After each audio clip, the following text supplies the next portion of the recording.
France, Europe's most dangerous military force?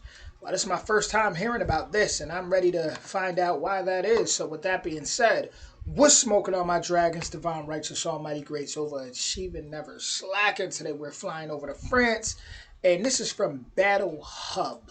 Original link in the description, and let's get to it. Let's figure out why France is now Europe's most dangerous military force. France, the birthplace of military strategy, home to one of the world's most advanced nuclear arsenals, and a nation that punches far above its weight on the global stage. With a defense budget surpassing 50 billion euros, a fully independent nuclear deterrent, and a military presence stretching from Africa to the Indo-Pacific, France is not just Europe's second most powerful military, it's a force to be reckoned with. But how does France truly stack up against the world's military giants? And more importantly, is it prepared for the threats of 2025 and beyond? Let's find out. Few nations have a military history as storied as France. From Napoleon's conquest to leading the charge against Nazi Germany, France has always been a central player in warfare. Even in the modern era, France has consistently maintained its status as a global military power, intervening in conflicts across Africa, the Middle East, and beyond. But today's battles are no longer fought with muskets or bayonets. The threats of 2025 are hybrid, technological, and asymmetric. Cyber warfare, hypersonic weapons, and geopolitical instability are reshaping the battlefield. So how is France adapting? On the ground, the Armée de Terre remains one of Europe's most formidable land forces, blending centuries of battlefield experience with cutting-edge military technology. The backbone of the force, over 200,000 active personnel, reinforced by a highly mobile armored corps. At its heart, the Leclerc XLR main battle tank, a battle-proven war machine equipped with a 120mm smoothbore gun, advanced composite armor, and a new digital battlefield integration system. While not as numerous as its American or Russian counterparts, each Leclerc is a force multiplier, optimized for speed and firepower. Infantry units have also undergone a high-tech transformation. The Scorpion program is redefining ground warfare, integrating AI-driven battlefield coordination, next-gen armored vehicles like the Griffin and Jaguar, and real-time soldier connectivity via the Phelan system. Think of it as turning every soldier into a walking command center. And with expanding drone warfare capabilities, the focus isn't just on boots on the ground, it's about knowing exactly when and where to place them. When it comes to naval power, only one European country operates a nuclear-powered aircraft carrier. And it's not the UK or Germany. The Charles de Gaulle, the pride of the Marine Nationale, is a 42,000-ton warship capable of launching Rafale M multi-role fighters, wielding the latest in electronic warfare, and serving as a floating command hub for global operations. But that's just the tip of the spear. Beneath the waves, the Barracuda-class attack submarines provide unparalleled stealth and strike capabilities, able to deliver Scalp naval cruise missiles deep into enemy territory without ever being detected.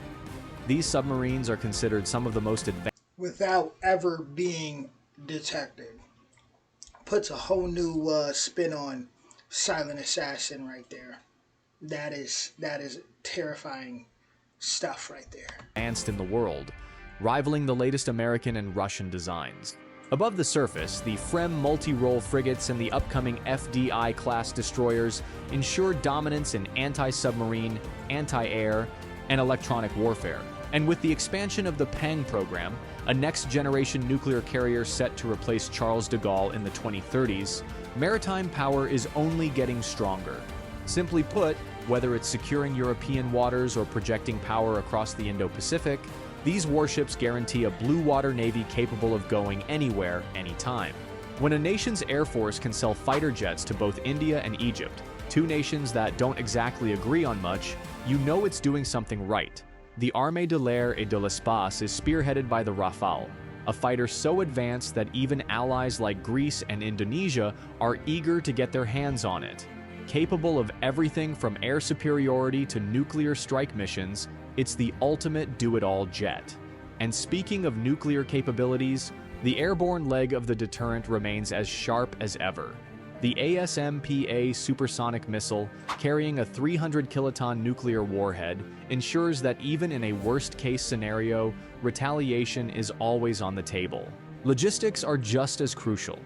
With A330 Phoenix tankers, long-range power projection is a reality, ensuring that combat aircraft can operate anywhere from West Africa to the South Pacific without breaking a sweat. But the real game changer? Space and cyber warfare. The newly formed Commandement de l'Espace is ramping up efforts to defend satellites, counter cyber threats, and develop next-gen surveillance capabilities. Because in modern warfare, controlling the skies also means controlling what's beyond them. With a fully modernized army, a world-class navy, and an air force that stands shoulder to shoulder with the best, this military isn't just built for defense, it's designed to operate anywhere in the world. And in a world growing more unstable, that's exactly the kind of force projection that keeps adversaries on edge. While some European nations rely entirely on NATO for protection, others prefer to stand on their own. This military force walks a fine line, a key NATO pillar, yet fiercely independent when it comes to defense strategy. With an estimated 300,000 NATO troops now stationed along Europe's eastern flank, its forces play a crucial role in deterring Russian aggression. French troops are deployed in Estonia, Romania, and Poland as part of the enhanced forward presence, reinforcing NATO's collective security in case of conflict. But when push comes to shove, reliance on NATO isn't the only option. Unlike Germany or Italy, France maintains a fully independent nuclear deterrent, meaning its military decisions don't require approval from Washington or Brussels. Whether that's an advantage or a diplomatic headache depends on who you ask. Beyond Europe, forces are constantly engaged in global interventions, from counterterrorism operations in Africa to securing maritime routes in the Indo-Pacific. With permanent military bases in Djibouti, the UAE, and Réunion, with all that top tier technology, I'm just gonna straight up be honest and say, ain't no way they don't know nothing about what's out there that that's otherworldly. But ain't no way that they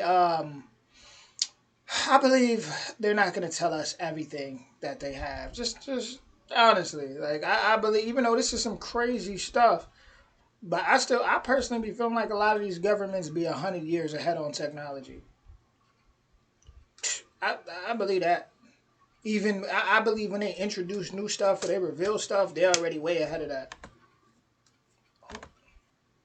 Across multiple permanent military bases in Djibouti, the UAE, and Réunion, the ability to deploy rapidly across multiple continents remains unmatched by any European counterpart. And in a world where maritime trade is a battlefield, a strong naval presence in choke points like the Strait of Hormuz and the Red Sea ensures global economic stability. In short, this isn't just a regional force, it's a global one. Close allies like the United States and the United Kingdom remain vital partners, with joint training exercises and intelligence sharing agreements keeping forces in sync. But unlike most NATO members, this military doctrine is built on one clear principle: autonomy. The ability to act alone, if necessary. No foreign bases, no nuclear sharing agreements, just sovereign military power.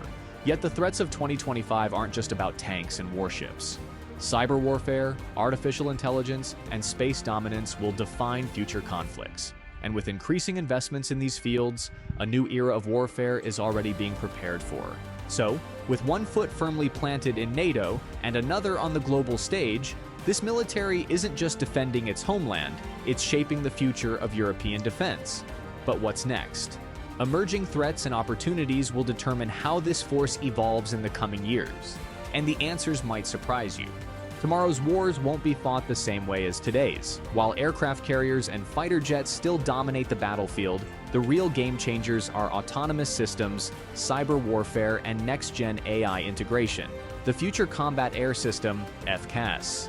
Europe's answer to the F-35 and China's J-20 is set to replace the Rafale by 2040, bringing AI-driven pilots and stealth swarm drones into the fight. Meanwhile, the next-generation Pang aircraft carrier, set to deploy by the 2030s, will redefine naval power with autonomous deck operations and next-gen electromagnetic launch systems. But the battlefield isn't just on land, sea, or air anymore. Cyber warfare and space dominance are becoming as important as tanks and missiles. And with major investments in both, this military force is preparing for conflicts where a single keystroke could be deadlier than a bullet.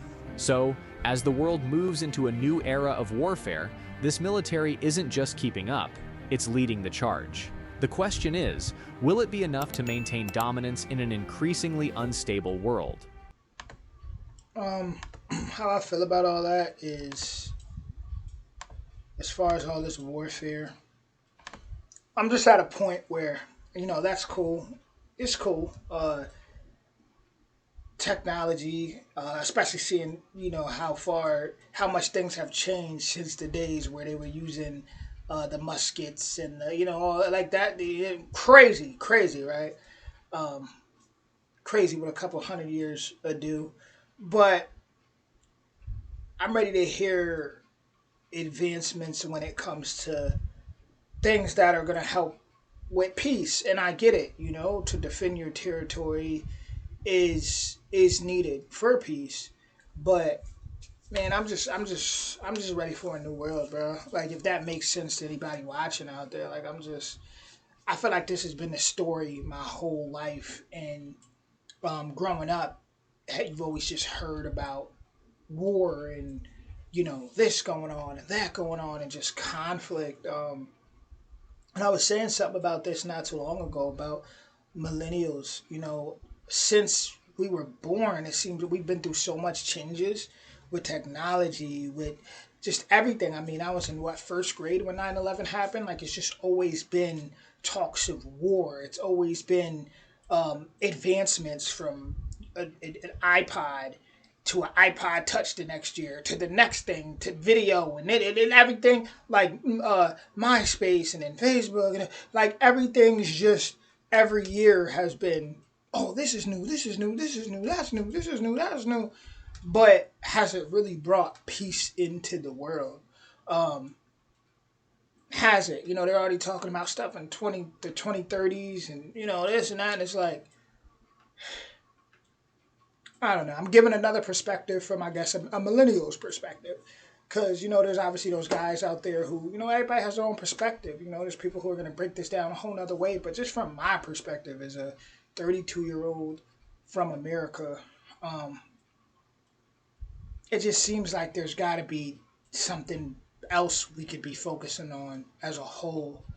Shout out to France, but it's got to be something else that can help catapult things in a more just a better way, I guess, than just constantly having to feel like we need to defend ourselves. Um, I want to know about the world, truly about the world. If we have all this technology and all these advancements, then I want to know the truth. I feel like we're not given the truth. I feel like we're not told about